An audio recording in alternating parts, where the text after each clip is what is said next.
आज की कहानी कत्ल के एक ऐसे तफ्तीश की कहानी है जिसे सुनने के बाद आपको एहसास होगा कि कई ऐसे केसेस जो पुलिस की वजह से अदालत में नाकाम होते हैं, लेकिन कई ऐसे केसेस हैं जिसमें पुलिस वाले अपनी जी जान झोंक देते हैं और कैसे फिर वो कातिल तक पहुंचते हैं। कहानी 1954 की है, बहुत ही मशहूर कहानी है ये अपने ज़माने की, यानी अब से करीब 68 साल पुरानी कहानी है। कहानी कोलकाता की है। कोलकाता में टॉलीगंज एक इलाका है और इसी टॉलीगंज थाने के इलाके में 30 जनवरी की सुबह सुबह का ये वाकया है। 30 जनवरी की सुबह सुबह अभी सारी दुकानें भी नहीं खुली थी, अभी शहर शायद सोकर पूरी तरह जागा भी नहीं था। आपने देखा होगा हर शहर में सफाई होते हैं, सुबह सुबह सफाई कर्मचारी सड़क पर बाकी जगहों पे अपना झाड़ू वाड़ू लगाते हैं। तो इस टॉलीगंज इलाके में भी सफाई कर्मचारी सड़क की सफाई कर रहे हैं ताकि लोग सुबह उठेंगे, दुकानें खुलेंगी, शहर साफ सुथरा दिखे। इसी सफाई करते करते एक सफाई कर्मचारी इस इलाके में, उसका नाम था क्योरताला शमशान घाट के करीब टॉलीगंज में, उसे एक टॉयलेट के बाहर कुछ अखबार के बंडल मिलते हैं।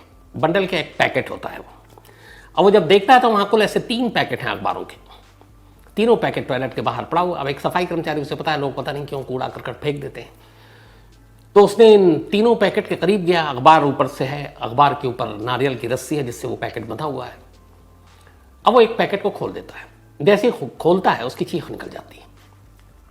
चीख निकलती है, आसपास के सफाई कर्मचारी बाकी लोग भी आ जाते हैं। उसके बाद देखते हैं वो उस खुले हुए पैकेट को, उनकी भी चीख निकलती है। फिर कोई पुलिस को फ़ोन करता है, वहाँ पर धीरे धीरे भीड़ जमा हो जाती है। पुलिस पहुँचती है। अब पुलिस उन अखबारों को खोलती है। हर अखबार नारियल की रस्सी से बंधा हुआ है, और जब वो खोलते हैं तो उसके अंदर से इंसानी अंगों के अलग अलग टुकड़े मिलते हैं, लाशों के। जो ये 3 अखबार थे, जो 3 पैकेट थे, उसमें जब पहला पैकेट खोला गया तो उसके अंदर 2 बाजुएं थी इंसान की कटी हुई, मतलब जो कोहनी को जोड़ती है यहां तक। इसके अलावा हथेली थी, उंगलियां थी, कलाई थी, कोहनी थी। ये सारे अलग अलग छोटे छोटे टुकड़े थे इन 3 अलग अलग अखबारों के पैकेट में। इसके बाद जब पुलिस ने ध्यान दिया तो देखा कि जो अखबार है वो कोलकाता से निकलने वाला एक newspaper, local daily Jugantar newspaper के अलग अलग पन्नों को लपेट कर ये पैकेट तैयार किए गए थे। और ये जुगांतर न्यूज़पेपर था उसी साल, यानी कि 1954 के 21 नवंबर का एडिशन था। वो 21 नवंबर का वो अखबार था। पुलिस सारे लाशों के टुकड़े को समेटती है और सरकारी अस्पताल के मुर्दा घर में ले जाकर रख देती है। अब ये टुकड़े मिले, ये आधे अधूरे थे। अब पुलिस को उम्मीद थी कि बाकी लाशों के टुकड़े मिलेंगे और ज़्यादा इंतज़ार नहीं करना पड़ता। ये सुबह की बात थी, 30 जनवरी की। दोपहर लंच का वक्त आ जाता है। लंच होने के बाद बहुत सारे लोग इधर उधर टहल रहे थे। कुछ लोग काली घाट पार्क में भी टहल रहे थे, और ये पहली जगह से ज़्यादा दूरी पर नहीं था। टहलते टहलते एक शख्स की नज़र वहाँ एक पेड़ के नीचे कुछ अखबार के पैकेट्स पर पड़ते हैं, और अखबारों में कुछ चीज़ें लिपटी हुई थी और उसके ऊपर नारियल की रस्सी से उसको बांधा गया था। अब उस शख्स ने भी सोचा कि पता नहीं इसके अंदर क्या है। उसने एक पैकेट खोल दिया। जैसे ही उसने खोला उसकी भी चीखें निकल गई। इस बार इस पेड़ के नीचे कुल 4 पैकेट थे। पहली जो सुबह मिली उसमें 3 पैकेट थे, इस बार 4 अलग अलग पैकेट थे, और चारों पैकेट सेम उसी तरह अखबार में, और चारों को नारियल की रस्सी से बांधा गया था। अब फिर हंगामा हुआ। पुलिस की टीम भागी भागी आई। जब पुलिस की टीम आई फिर उसने खोलना शुरू किया पैकेट को बारी बारी से। तब तक पुलिस को ये पता था कि सुबह कुछ अखबारों में कुछ इंसानी लाशों के टुकड़े मिले।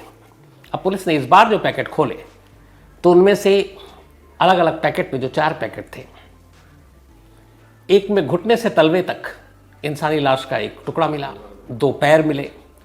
इसके अलावा आंखों पर पट्टी बंधा हुआ सर मिला, मतलब गले से लेकर, लेकिन उसकी आंखों पे पट्टी बंधा हुआ था। कान, फटे हुए होंठ, ये सारी चीजें। चेहरा जो है वो एकदम पहचान में नहीं आता, ऐसा लगा था जैसे उसकी स्किन हटा लिया गया हो। इसके अलावा एक पैकेट में एक भ्रूण मिला, मतलब एक ऐसे बच्चे जो अभी शायद जस्ट पैदा हुआ हो या पैदा होने वाला हो।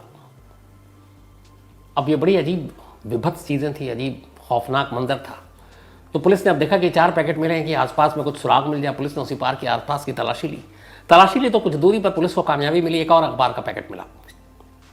उस पैकेट को जब खोला गया तो उसमें इंसान के 2 जांघ कटे हुए मिले। एक जांघ के ऊपर एक कटा हुआ निशान था, मार्क था, शायद वो पैदाशी मार्क था।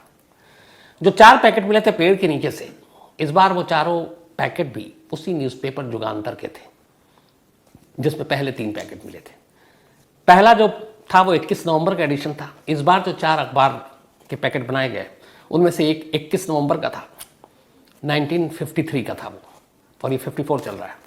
दूसरा 10 जनवरी का था 1954 का, तीसरा 25 जनवरी 1954 का, और तीसरा 26 जनवरी 1954 का। तो ये सारे थे। और जो उसी पार्क में एक और लाश मिली, वो भी जिस अखबार में लिपटी हुई जुगांतर ही अखबार था, और वो नवंबर के महीने का अखबार था। अब कुल मिलाकर पुलिस को 8 पैकेट मिले, और उन 8 पैकेट में एक इंसान टुकड़ों में मिला। पुलिस ने इन तमाम टुकड़ों को अब अस्पताल पहुंचाया। अब इसका पोस्टमार्टम शुरू हुआ। 31 जनवरी को पोस्टमार्टम किया डॉक्टरों ने। करीब 8 घंटे तक उन्होंने मेहनत की। इन 8 घंटों की मेहनत के बाद उन्हें अंदाज़ा हो गया कि ये एक तो लाश किसी महिला की है, लेकिन वो उसका चेहरा नहीं दे पाए। चेहरा बिल्कुल ख़राब हो चुका था, स्किन थी नहीं चेहरे पे। तो 8 घंटे लगे, बस ये पता चला कि ये एक महिला की लाश है। अब एक लाश है लेकिन चेहरा नहीं है, चेहरा पहचाने जाने लायक नहीं है। अब जब तक लाश किसकी है ये ना पता चले तो कातिल तक कैसे पहुंचे। याद रखिएगा 1954 है, साइंस टेक्नोलॉजी ने ये सारी इतनी तरक्की नहीं की थी। अब पहला चैलेंज ये था कि इस महिला के बारे में पता किया जाए जिसकी लाश है। पुलिस ने आसपास के तमाम थानों से पता किया, कोई फायदा नहीं हुआ। अब क्या किया जाए, दिन बीत रहे हैं, पहचान हो नहीं रही है। आखिरकार पुलिस ने फिर कहा कि चलो अच्छा, इस दौरान में इस केस को जो कोलकाता पुलिस की जासूसी डिपार्टमेंट है उनको सौंप दिया गया। और इस केस को लीड कर रहे थे उस जमाने में एक मशहूर पुलिस अफसर हुआ करते थे जिनकी इन्वेस्टिगेशन स्किल के लोग कायल थे, मतलब गड़े मुर्दे भी उखाड़ लेते थे। उनका नाम था सामरेंद्र नाथ घोष। तो ये केस सामरेंद्र नाथ घोष को दिया गया जो कोलकाता की जासूसी पुलिस डिपार्टमेंट के हेड थे। अब चेहरा मिल नहीं रहा है, औरत कौन है ये पता नहीं चल रहा है।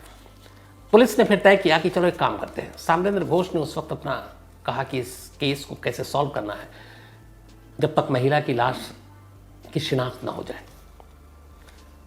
टेक्नोलॉजी आज के दौर की बहुत सारी चीज़ें थी नहीं, उस ज़माने में एक प्लास्टिक सर्जरी भी थी।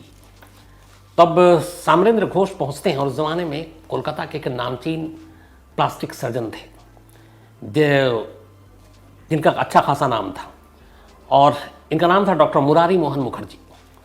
अब सामरेंद्र घोष डॉक्टर मुरारी मोहन मुखर्जी के पास जाते हैं और इस लाश की कहानी बताते हैं। एक ऐसी लाश है जिसके चेहरा पहचान में नहीं आ रहा है, लेकिन लाश के सारे अंग हैं, तो क्या उनको देखकर आप उस लाश को उसका चेहरा दे सकते हैं? डॉक्टर मुरारी ने कहा हम कोशिश करते हैं। अब इसके बाद प्लास्टिक सर्जन डॉक्टर मुरारी लग गए उस लाश को चेहरा देने में। उसी लाश के अलग अलग अंगों के स्किन को सब निकाल कर उस चेहरे पे उन्होंने अपनी कलाकारी दिखाई। हूबहू तो नहीं बना, लेकिन डॉक्टर साहब का कहना था कि लगभग चेहरा वैसा है, पर वो खुद भी श्योर नहीं थे। अब जब डॉक्टर मुरारी ने वो चेहरा बना दिया, एक प्लास्टिक सर्जन ने, उस ज़माने में इस देश में, आज़ाद हिंदुस्तान में ये पहला केस था जिसमें किसी मर्डर इन्वेस्टिगेशन के लिए एक चेहरे को बनाने के लिए, एक लाश को उसका चेहरा देने के लिए प्लास्टिक सर्जरी कराई गई, एक मुर्दे की। तो प्लास्टिक सर्जरी के बाद चेहरा बना, उस चेहरे की तस्वीर ली गई और उस तस्वीर को पूरे इलाके में चिपकवा दिया गया, दीवारों पर, अखबारों में दे दिया गया कि आप इस तस्वीर को छापें, कोई जानता हो तो। अब अखबारों में भी छप गया, दीवारों पे भी चिपक गई, लेकिन कोई सामने नहीं आया उस चेहरे का जानने वाला जो बता सके। करीब महीना बीत गया, कोई फायदा नहीं हुआ। पुलिस की तफ्तीश जारी है, इधर सामरेंद्र घोष लगे हुए हैं। अब 30 जनवरी का ये वाकया था, अब फरवरी ख़त्म होने वाला है, महीने से ऊपर हो गया, चेहरा भी काम नहीं आया, प्लास्टिक सर्जरी कराई वो भी कोई फ़ायदा नहीं दे रहा है। और जिस तरीके से कत्ल किया गया और लाशों के टुकड़े किए गए, वो कोलकाता के इतिहास में पहली बार था ऐसा, कि इतना ब्रूटल तरीके से मारा गया हो, कि छोटे छोटे लाश के टुकड़े किए गए हों। अब पुलिस परेशान, कातिल तो दूर की बात है, मकतूल की पता नहीं चल रहा है कि वो जो मरी है वो कौन है। केस में दिन रात उलझे हुए हैं, जो जासूस हैं या जासूसी डिपार्टमेंट के चीफ, जो केस के आईओ सामरेंद्र। 25 फरवरी 1954 की तारीख आ जाती है। अब तक लगभग महीना होने वाला है, केस में कोई क्लू नहीं मिला है। रात का वक्त है, करीब 9 बज रहे हैं। सामरेंद्र की उस दिन तबीयत थोड़ी ठीक नहीं थी, उन्हें सर्दी जुकाम हो रहा है। वो अपनी सरकारी गाड़ी से निकलते हैं घर के लिए। रास्ते में उन्हें लगता है कि उनकी तबीयत ठीक नहीं है, थकान भी ज़्यादा, इस केस पे काम भी बहुत किया। बट उन्होंने कहा कि चलो एक कफ सिरप खरीद लेते हैं, रात को पीकर सो जाएंगे, सुबह से तबीयत ठीक हो जाएगी, कोई बहुत काम है। ड्राइवर से कहते हैं कि चलो रास्ते में जहाँ मेडिकल स्टोर मिले वहाँ गाड़ी रोकना। अब एक जगह पर ड्राइवर गाड़ी रोक देता है, रात का वक्त है, करीब 9:30 बजे। ड्राइवर गाड़ी रोकता है, वहाँ पे एक साथ मेडिकल स्टोर दो थे, 2 दवा की दुकानें थी। पर देखा कि एक आदमी एक दुकान के शटर गिरा रहा है, तो उन्होंने कहा चलो हटाओ। दूसरी दुकान खुली हुई, उसमें एक शख्स बैठा हुआ है। गाड़ी रुकी, सामने निकलते हैं और मेडिकल स्टोर में दाखिल हो जाते हैं। कहते हैं मुझे कफ सिरप चाहिए। वो उनको देखता है, फिर कहता है उसकी दुकान में बहुत सारी दवाएं थी नहीं। उसने कहा इस वक्त कफ सिरप तो नहीं है, आप बुखार की बाकी कोई दवा चाहिए तो आप बोले लीजिए। कहते हैं कि नहीं, मुझे कफ सिरप चाहिए। फिर वो पूछते हैं कि जब दवा की दुकान खोल रखी है तो दवा क्यों नहीं रखते हो? तो बोला साहब मैं क्या करूं, मालिक अगर ला कर देंगे तो हम रखेंगे। तो उसने कहा तुम्हारा मालिक कहाँ है, बुलाओ। तो वो जो दुकान पे बैठा हुआ शख्स है वो कहता है कि मालिक के तो दीदार किए हुए 1 महीने हो गए, 1 महीने से मेरा मालिक मुझे दिख ही नहीं रहे और दवाएं भी सब खत्म होती जा रही हैं, उनको दुकान की फिक्र नहीं है। कहते अच्छा ठीक है, मालिक को बोलो दुकान चलाता है तो ढंग से चलाए, वरना ऐसे क्या मतलब है। ये कहकर समरेंद्र वापस गाड़ी में बैठते हैं और निकल पड़ते हैं। अब घर की तरफ जा रहे हैं, दवा मिली नहीं है। अचानक घर पहुंचने से पहले उस आदमी की बात उनके कानों में फिर से गूंजती है कि मालिक 1 महीने से तो आए नहीं, उसकी शक्ल नहीं दिखी, दर्शन नहीं हुए, तो दवा कहाँ से खरीदे, कौन लाए, दुकान ऐसे ही चल रहा है। उन्होंने कहा कि मालिक 1 महीने से नहीं आया और 1 महीने से दुकान यूं ही चल रहा है। फिर उन्हें याद आया एक जासूस पुलिस वाले कि 1 महीने पहले तो उन्होंने ये केस लिया है, एक लाश मिली है जिसकी शिनाख्त नहीं हो रही है, लेकिन यहाँ मालिक वो कह रहा है, इसका मतलब है वो मेल है, लाश फीमेल की है। फिर भी कहा कि चलो इसको एक बार चेक करें, वरना रात भर सो नहीं पाऊंगा, इन सवालों का जवाब जब तक नहीं मिले। ड्राइवर से कहते हैं वापस गाड़ी लो। वापस गाड़ी लेकर वो उसी दुकान में फिर से पहुंचते हैं। अब वो वापस जैसे ही दुकान में पहुंचते हैं तो उस शख्स से पहला सवाल यही कि बताओ तुम्हारा मालिक 30 दिन से नहीं आ रहा है, आखिर गया कहाँ है? तो बोला मालिक लोग थोड़ी बताते हैं। बोले मालिक का नाम क्या तुम्हारे? उसने कहा बीरेन बाबू। बोला पूरा नाम बताओ। बोला बीरेन दत्ता घोष। कहाँ रहता है पता दो। अब वो आना का नहीं करता, लेकिन उसने तब तक देख ली पुलिस की गाड़ी है, वो फौरन दे देता है कि साहब ये पता है, कोलकाता में एक जगह टर्फ रोड है, वहाँ का एड्रेस दिया। अब ये कहकर वो वापस घर जाने की बजाय इस टर्फ रोड पे पहुँचते हैं जो उसने पता दिया। वहाँ जाकर जिस नंबर का घर था, जो एड्रेस था, देखा उस घर पे ताला पड़ा हुआ है। अब क्या है, क्यों ताला है? कुछ पड़ोसी घूम रहे थे, उन्होंने पूछा भाई ये घर किसका है? तो उन्होंने कहा जी ये बीरेन दत्ता का है। तो वो कहाँ है? तो बोला मालूम नहीं साहब, हमने काफ़ी दिन से नहीं देखा। तब तक एक महिला आ गई, उससे जब पूछा कि बीरेन दत्ता यहाँ पे, तो बोला हाँ साहब बीरेन दत्ता है, लेकिन हम 30 जनवरी के बाद हमने उनको नहीं देखा। अब उसने सीधे डेट बताई। तो यहाँ पे सामरेंद्र के कान खड़े हुए। उन्होंने कहा 30 जनवरी आपको क्यों याद है? उन्होंने कहा असल में उनकी एक पत्नी है और पत्नी प्रेग्नेंट है, गर्भवती है, और वो ये बताकर कि हम इस सरकारी अस्पताल में ले जा रहे हैं, इसकी 9 महीने की गर्भवती थी और इसको पेन हो रहा और डिलीवरी कभी भी हो सकती है, तो हम वहाँ जा रहे हैं। उन्होंने अपने बेटे को मेरे पास भी छोड़ा था, फिर वो ले गए। तो 30 जनवरी को मैंने देखा था पति पत्नी दोनों को।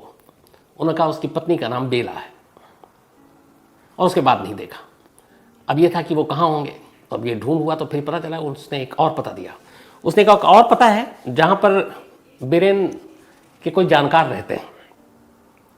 अब पुलिस वाले लग गए ढूंढने के लिए, लेकिन उसे वो पता नहीं मालूम था कि कहाँ पे रहते हैं। खैर अब पुलिस वहाँ तक पहुँची तो देखा कि उस घर में कोई मेल नहीं है, कोई महिला है। अब पुलिस ने कहा कि इंतज़ार करते हैं, अगर उस महिला से पूछताछ हुई और अगर वही कल्प्रिट है, इस लाश से उसका कोई लेना देना है, तो वो चौकन्ना हो जाएगा। सादी वर्दी में सामरेंद्र ने अपने कुछ पुलिस वालों को उस घर के आगे लगा दिया। पूरा दिन बीत गया, कोई फायदा नहीं। अब इसके बाद अगली तारीख आ गई और ये तारीख थी 27 फरवरी। 25 फरवरी को दवा की दुकान पर गए थे। 27 फरवरी की सुबह सुबह 27 फेब 1954 एक शख्स अपना मुंह छुपाए, गमछा डाले, उस घर के अंदर दाखिल होता है। पुलिस देखती है, बाहर वेट करती है। कुछ देर के बाद वो शख्स उस घर से बाहर निकलता है। जैसे ही वो बाहर निकलता है, पुलिस वाले सादी वर्दी में उसके पीछे पीछे चलने लगते हैं। थोड़ी दूर जाने के बाद एक पुलिस वाला धीरे से कहता है कि बीरेन दत्ता। तो वो शख्स अचानक पलटता है जिसने गमछे से मुंह छुपाया हुआ है। पहले तो कहता तुम कौन? फिर कहता बीरेन दत्ता। बोला हाँ, लेकिन आप कौन? बोला आपकी पत्नी कहाँ है? अब ये सुनते ही वो घबरा जाता है इसके बाद फिर पुलिस वाला हाथ पकड़ता और कहता गाड़ी में बैठिए, चलिए ज़रा कुछ बात करेंगे। उसको गाड़ी में बैठाकर अब कलकत्ता के उस जासूसी डिपार्टमेंट के हेडक्वार्टर में लाया जाता है। थोड़ी देर के बाद समरेंद्र नाथ घोष बीरेंद्र दत्ता के सामने बैठे थे। अब इसके बाद बीरेंद्र दत्ता अपनी कहानी सुनाता है। कोलकाता का रहने वाला, बचपन में पहले माँ की मौत हो गई, फिर पिता की मौत हो गई। इसकी उम्र 4-5 साल भी नहीं थी। 2 बहनें थी बड़ी, फिर बहनों के साथ रहा, फिर इसके चाचा के कुछ बेटे थे, उनके साथ रहा। चूँकि बचपन में अनाथ हो गया, पहले बहनों ने पढ़ाया लिखाया, लेकिन बहन कोलकाता के बाहर थी। जो चाचा के बेटे थे वो इसे बहुत मानते थे और अपने भाई चाचा को ही मानते थे। उन्हें लगा चाचा तो रहे नहीं दुनिया में, अब ये बच्चा मासूम है, छोटा है, तो इसकी जिम्मेदारी हम लोग लेते हैं। तो चाचा ने कहा कि इसको अपने घर ले आओ। ले आए। अब उनके बेटे और ये सब साथ रहने लगा। चाचा इसके उम्र में थोड़े बड़े भी थे, मतलब चाचा के बेटे। अब ये कोलकाता में उन्हीं के यहाँ रहने लगा और पढ़ाई लिखाई करने लगा। लेकिन फिर इसने कुछ पढ़ाई लिखाई में मन लगता नहीं था, फेल हो जाता। फिर इसे घर में दीदी के यहाँ ज़्यादा आज़ादी मिलती, वहाँ भाग गया। फिर वापस इसके चचेरे भाई ने ले आया कि तुम्हारी ज़िंदगी बन जाएगी। धीरे धीरे ये बड़ा हुआ। अब उस हमदर्दी तो थी क्योंकि माँ बाप थे नहीं। फिर इसके चाचा के बेटे ने कहा कि तुम अपनी ज़िंदगी सही से संभालो। एक बाकायदा मेडिकल स्टोर खोला, दवा की दुकान उस ज़माने में, और पूरे कानूनी कागजात के साथ वो दुकान उसके नाम करते हुए उसे दे दिया कि ये तुम है, अब इससे तुम चलाओ, अपनी ज़िंदगी आगे बढ़ाओ। और रह रहा है वो अपने चचेरे भाई के घर पर ही। चचेरा भाई शादीशुदा था, तो उसकी बेटी भी बड़ी हो गई थी। अब जब इसकी उम्र 24 साल की हुई, बीरेंद्र दत्ता की, तब वो चचेरे भाई के यहाँ ही रह रहा, उसी घर में एक साथ रह रहा। तो इसके चचेरे भाई की एक बेटी थी जिसका नाम था कमला। कमला की उम्र होगी 19 साल, इससे छोटी थी 3 साल, पर सगे चचेरे भाई की बेटी है, उसी घर में रह रहा है। अब बीरेन को उस घर में रहते रहते अपनी मतलब चचेरे भाई की बेटी से प्यार हो जाता है। कायदे से तो देखे रिश्ते में वो उसका चाचा लगता है, लेकिन हो जाता है। अब उधर कमला भी उससे प्यार करती है। बाद में ये दोनों घर वालों को पता चलती है। अब वो इसका विरोध करते हैं, कोई भी नहीं करेगा, मानेगा इस बात को, क्योंकि रिश्ते में वो उसका चाचा लग रहा है, दोनों का बहुत करीबी खून का रिश्ता है। समझाया जाता है, लेकिन वो मानते नहीं हैं दोनों। और ये दोनों फिर खामोशी से तय कर लेते हैं कि इस घर को छोड़कर हम अपनी नई दुनिया बसाएंगे। और एक रोज़ चुपचाप से दोनों भाग जाते हैं घर से, और कोलकाता में ही एक किराए का कमरा लेते हैं और वहाँ ही रहते हैं। पर ये शादी नहीं करता कमला से, एक झूठ मूठ की शादी करता है। बट जहाँ किराए का घर लेते हैं वहाँ सबको यही बताते हैं कि ये मेरी बीवी, ये दोनों पति पत्नी हैं। और अब कमला का नाम वो बदल देता है और कमला का नाम रखता है बेला रानी। तो अब कमला बेला बन गई। अब बीरेंद्र दत्ता उसके साथ रहने लगता है। थोड़ा वक्त बीतता है, उसे एक बेटा होता है। इधर कमला उससे कह रही है कि हम इस शादी को सरेआम आप सबको बताएं, बट वो ऑफिशियली घोषित तौर पर शादी करने को तैयार नहीं था। सिर्फ मन बहलाने के लिए उसने उसको सिंदूर विंदूर डाल दिया, लेकिन जो पूरे रस्म व रिवाज के साथ शादी होती उसने नहीं की। लेकिन रहने लगा, दवा की दुकान में भी काम कर रहा है और ठीक ठाक इसकी ज़िंदगी चल रही बेला रानी के साथ। अब एक बेटा पैदा हो गया। लेकिन इसी दौरान में अचानक इसकी ज़िंदगी में एक लड़की आती है जिसका नाम है मीरा। ये अपनी दीदी के घर आया जाया करता था, दीदी के साथ अच्छा रिश्ता था, दीदी इसको अब भी मानती थी। लेकिन दीदी भी ये नहीं मानती थी कि इसने जो शादी की है कमला या फिर बेला रानी से, वो गलत है, वो उसको सपोर्ट नहीं करती थी। तो मानती थी कि इसने शादी ही नहीं की और उसने लीगली शादी की भी नहीं थी। तो अब ये मीरा इसको पसंद आ जाती है और ये अब मीरा से शादी कर लेता है। और इस शादी में उसकी अपनी बहनों की, दीदियों की सहमति थी। अब ये शादी कर लिया। अब इसके पास 2 बीवी। अब इसे ये था कि मीरा को कमला के बारे में पता नहीं और कमला को मीरा के बारे में पता नहीं। इसने एक और किराए पे घर लिया उसी कोलकाता में, और अब घर से बहुत ज़्यादा दूर भी नहीं। और अब दोहरी जिंदगी जीने लगा। ये दिन में होता अपनी बीवी, पहली बीवी जो बेला रानी के साथ, और रात को होता ये मीरा के साथ। और घर में इसने ये बता रखा था, वो कहती है बीवी है, कि तुम हर रात गायब रहते हो। तो उसने कहा दवा का काम है, दवा की डिलीवरी लेने और ये करने के लिए मुझे कोलकाता के इर्द गिर्द जाना पड़ता है। तो ये काम सारा माल की डिलीवरी या फिर उठाना ये रात को होता है। और ये बहाना करके वो चलता रहा। उधर कई बार मीरा कहती कि तुम दिन में कभी हमारे साथ घर पे नहीं होते, तो यही बहाना करता है कि दुकान है, बिजनेस है। अब एक साथ 2 बीवियों के साथ वो रह रहा है। इस दौरान में मीरा प्रेग्नेंट होती है, लेकिन इत्तेफाक से डिलीवरी के बाद ही उसके बच्चे की मौत हो जाती है। इससे मीरा को बहुत सदमा लगता है।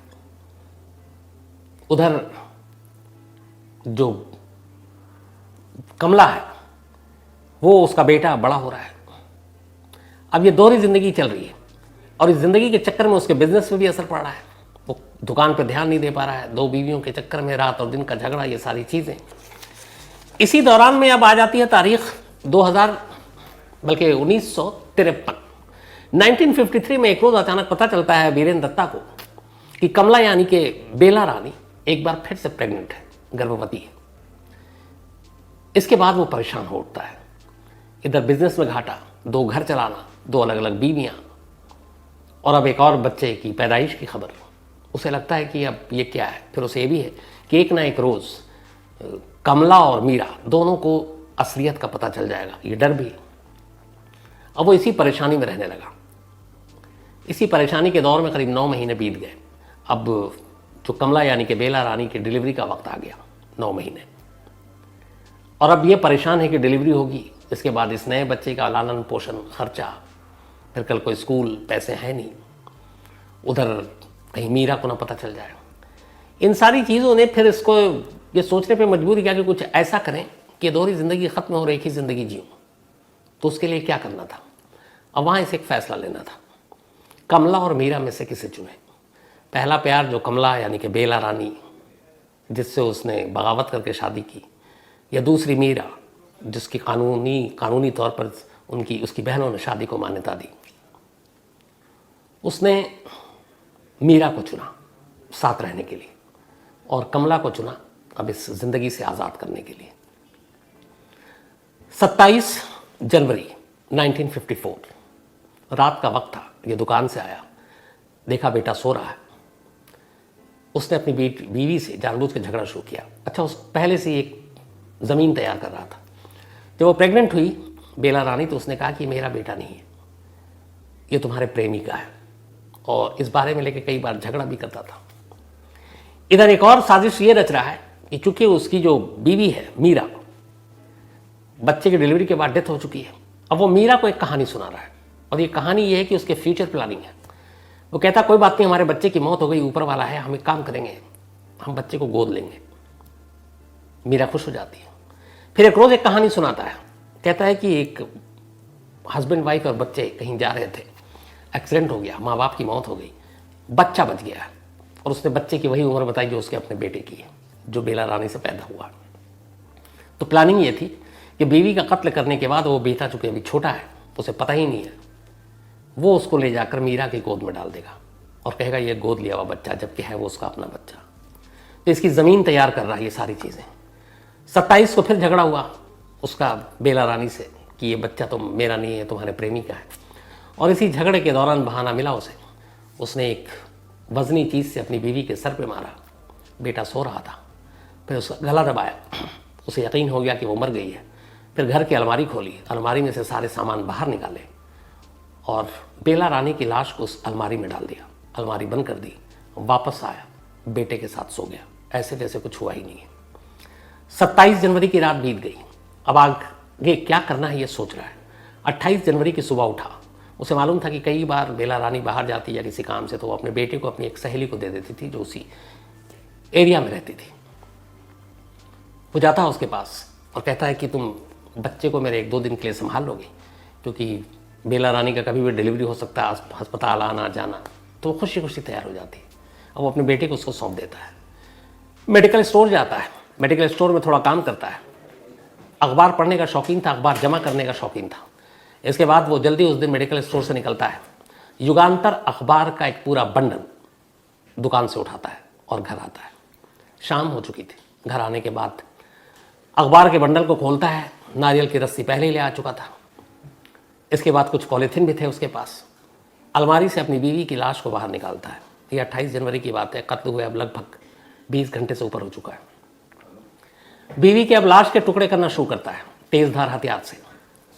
टुकड़े करने के बाद उसे पॉलीथीन में डालता है, पॉलीथीन को फिर अखबार से लपेटता है, अखबार को नारियल की रस्सी से बंद करता है और छोटे छोटे पैकेट बनाता जाता है। इस दौरान उसे लगा कि कुछ स्मेल भी आ रहे हैं। फिर वो बाकी लाशों को छोड़ देता है, अलमारी में वापस रखता है, पूरा फर्श धोता है, फिनाइल के साथ धोता है ताकि कोई महक ना आए, और फिर सो जाता है। 27 की रात बीती, 28 की रात बीती, अब 29 की रात आ गई। 29 का दिन आ गया। 29 को वो फिर उठता है, दुकान जाता है, वापस आता है और लग जाता है काम पर। लाश के फिर टुकड़े करता है, छोटे छोटे पैकेट बनाता है पॉलीथिन में, फिर अखबार में। फिर उन सारे पैकेट को अब वो अलमारी में रखता है, पूरे घर की फिर से सफाई करता है फिनाइल डालकर। ये सब कुछ करने के बाद अब रात का वक्त हो गया।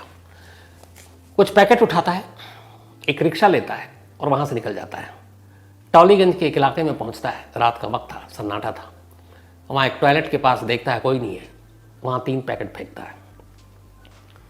फिर इसके बाद घर आता है, अब देखता है कि एक साथ इतने पैकेट नहीं ले जाने।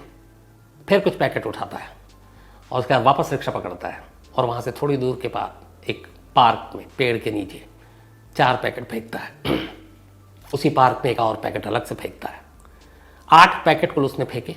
ये सब फेंकने के बाद वो घर आता है और 30 जनवरी को वो उस लेडी के पास जाता है जो उसकी बीवी की सहेली थी और कहता है कि थैंक यू, आपने मेरे बेटे को रखा, मैं जा रहा हूँ, आज शायद हॉस्पिटल में डिलीवरी है तो मैं ले जा रहा हूँ और ये फिर वहीं रहेगा, बाकी रिश्तेदार भी आ रहे हैं। और वो अपने बेटे को ले जाता है और बेटे को ले जाकर मीरा के गोद में डाल देता है। यही वो बच्चा है जिसके बारे में बात कर रहा था, जिसके माँ बाप एक्सीडेंट में मारे गए और अब हम इसको गोद लेंगे, जो उसका अपना बेटा था। ये उसने पूरी कहानी सुनाई। खुद सामरेंद्र नाथ भी चौंक उठे, हिल गए। अब इसके बाद इस केस की इन्वेस्टिगेशन तो हो गई, सबूत इकट्ठा करने का काम था। तो पहले तो उस हॉस्पिटल के बारे में पता किया गया कि वह कौन है, वहाँ पे ये थी भी कोई ऑडबिट। तो एक डॉक्टर ने बताया हाँ ये पर्ची मिली कि प्रेग्नेंट थी। तो इससे कि ये हो गया कि ये प्रेग्नेंट थी क्योंकि लाश में भी एक बच्चे का भ्रूण मिला था। अब ये था कि चेहरा, क्योंकि पहले लाश कंफर्म तो होना चाहिए, उस वक्त याद रखेगा डीएनए वीएनए नहीं था। तो एक पैकेट में 2 जांग मिले थे, उस एक जांग पे एक मार्क था, बर्थ मार्क कटा हुआ। माँ ने गवाही दी बेला रानी की। उसने बताया कि मेरी बेटी जब छोटी थी, खेल रही थी, तो एक तेज धार चीज़ पे गिर गई थी, उससे इसके जांग पे बर्थ मार्क, मतलब एक निशान आ गया था, बर्थ मार्क नहीं बल्कि एक चोट का निशान था।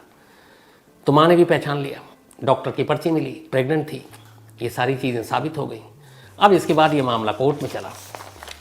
उस वक्त जिसने भी इस कहानी को सुना उसी के रोंगटे खड़े हो गए थे, क्योंकि इस तरह के कत्ल एक पति के हाथों और ऐसी कहानी किसी ने नहीं सुनी थी। सारी दलीलें हुई, सारे गवाहों को, सारे सबूतों को पेश किया गया। तमाम डॉक्टर्स की टीम भी पहली बार पहुंची, जिन्होंने प्लास्टिक सर्जरी की, जिन्होंने पोस्टमार्टम किया, उन्होंने एक एक बारीकी बताई। इसके बाद अलीपुर सेशन कोर्ट ने अपना फैसला सुनाया। अलीपुर सेशन कोर्ट ने अपना फैसला सुनाया 1955 में। उस वक्त तेजी से मुकदमे का फैसला और सुनवाई हुआ करती थी। इस तरह के जुर्म को देखते हुए अलीपुर सेशन कोर्ट ने कहा कि इसमें सजाए मौत से कम कोई भी सजा नहीं दी जा सकती, और बीरेंद्र दत्ता घोष को अलीपुर सेशन कोर्ट ने फांसी की सजा सुनाई। इस फैसले को फिर कोलकाता हाईकोर्ट में चैलेंज किया गया। कोलकाता हाईकोर्ट ने भी तमाम सबूत, गवाह देखे, निचली अदालत के फैसले पर नजर डाली और कहा कि इसके लिए बीरेंद्र दत्ता को फांसी से कम की सजा तो होनी ही नहीं चाहिए। हाईकोर्ट ने भी फैसला बरकरार रखा। इसके बाद ये सुप्रीम कोर्ट पहुंचा मामला, और ये सब कुछ 1955 में हो रहा, और 1954 में ये कत्ल हुआ, याद रखिए। 1955 में कोर्ट का निचली फैसला आया, 1955 में हाई कोर्ट ने भी अपना फैसला सुनाया। अब ये सुप्रीम कोर्ट में पहुंचे और सुप्रीम कोर्ट ने भी 1955 के एंड में अपना फैसला सुनाया कि बीरेंद्र दत्ता को फांसी ही की सजा मिलनी चाहिए, जिस तरह का उसने ये जुर्म किया है। हर अदालत से वो अपना मुकदमा हार गया, किसी की हमदर्दी उसके साथ थी नहीं, और आखिरकार 28 जनवरी 1956, यानी कि जिस रोज़ पहली बार बेला रानी के कत्ल के वो हुआ और जो लाश के टुकड़े मिले, ये यूँ कहीं 27 जनवरी को कत्ल हुआ था, ठीक उसके 2 साल बाद 27 जनवरी की रात को कत्ल हुआ था 1954, और 28 जनवरी की सुबह 1956 अलीपुर सेंट्रल जेल में बीरेंद्र दत्ता घोष को फांसी दे दी गई। बेला रानी केस के नाम से ये केस बेहद चर्चित और मशहूर रहा है अपने ज़माने में। तो ये थी आज की कहानी। इस वीडियो के माध्यम से समाज में घट रही घटनाओं से लोगों को जागरूक करने के कार्य कर रहे हैं हम। इस वीडियो के उद्देश्य किसी को हाथ पहुंचाना नहीं है। इस वीडियो के पूरा क्रेडिट शाम ताहिर खान सर जी को जाते हैं। फ्रेंड्स, आप सब कैसे हो? आशा करती हूँ आप सब अच्छे हो। तो फ्रेंड्स, आप सब ने देखा एक लड़की जो अपने माता पिता के बात ना मान के एक ऐसे शख्स के साथ घर से भाग आई, जो शख्स उनके माता पिता की इज्जत नहीं की। अंत तक उस लड़की के साथ क्या हुआ देखा, उस लड़की के मौत के घाट उतर दिया। उसके टुकड़े टुकड़े कर दिया गया है और उसके पीछे किसी और के साथ शादी कर लिया उसी के पति ने। तो दोस्तों, अपने घर वाले के बात हमेशा मानना चाहिए और एक अच्छी ज़िंदगी जीना चाहिए। वीडियो अच्छी लगी तो चैनल को सब्सक्राइब ज़रूर करें। और आप सब मेरे वीडियो कहाँ से देख रहे हो, आप कमेंट बॉक्स में ज़रूर बताएं और कितने बजे देखते हो ये भी बताएं आप।